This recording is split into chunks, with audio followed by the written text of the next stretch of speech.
भोजन करने को लेकर कई मान्यताएं हमारे समाज में सदियों से चली आ रही हैं, जिसे लोग आज भी मान रहे हैं।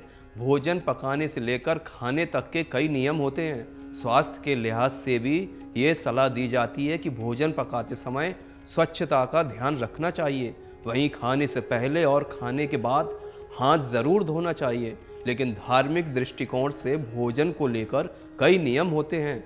उदाहरण के लिए भोजन कभी भी खड़े होकर नहीं खाना चाहिए, बिस्तर पर बैठकर नहीं करना चाहिए। भोजन खाने से पहले उसका कुछ भाग सूक्ष्म जीवों के लिए निकालना चाहिए और भोजन करने से पहले हमेशा हाथ जोड़कर भगवान को धन्यवाद करना चाहिए। इन सभी के साथ भोजन से जुड़ी एक और मान्यता है जो महत्वपूर्ण मानी जाती है, वो है दाएं हाथ से भोजन करना।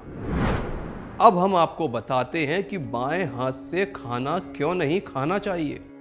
दरअसल हम बचपन से ही देखते आ रहे हैं, अगर हम बाएं हाथ से भोजन करते हैं तो हमारे बड़े बुजुर्ग हमें टोकते हैं और दाएं हाथ से भोजन करने की सलाह देते हैं। खासकर हिंदू धर्म में भोजन करने से लेकर कई शुभ कार्यों को दाएं हाथ से करने पर जोर दिया जाता है। कहा जाता है कि दाएं हाथ से किए गए कार्यों से सकारात्मक ऊर्जा मिलती है, वहीं बाएं हाथ से किए गए कार्यों से नकारात्मकता आती है। यही कारण है कि भोजन भी दाएं हाथ से करने के लिए कहा जाता है, क्योंकि भोजन शरीर और स्वास्थ्य के लिए ऊर्जा का स्रोत होता है। शुभ कार्यों को दाएं हाथ से ही क्यों किया जाता है?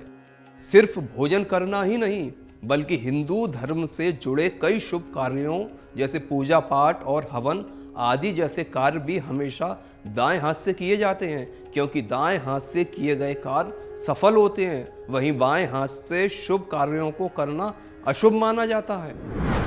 अधिक ऊर्जा वाले कार्यों में भी किया जाता है दाहिने हाथ का उपयोग। दाहिना हाथ सूर्य नाड़ी का काम करता है। यही कारण है कि हर एक काम जिसमें ज़्यादा ऊर्जा की आवश्यकता होती है उसमें दाहिने हाथ का इस्तेमाल किया जाता है। वहीं हमारा बायां हाथ चंद्र नाड़ी का प्रतीक होता है, जिसके लिए कम ऊर्जा की आवश्यकता होती है। इसलिए ऐसा माना जाता है कि बाएं हाथ से हमेशा वही काम करने चाहिए जिसमें कम ऊर्जा लगती है। ये वीडियो कैसा लगा कमेंट कर ज़रूर बताना। जय सिया राम। अगर आपको हमारा ये वीडियो पसंद आया हो तो हमारे चैनल जीवांजलि को सब्सक्राइब करें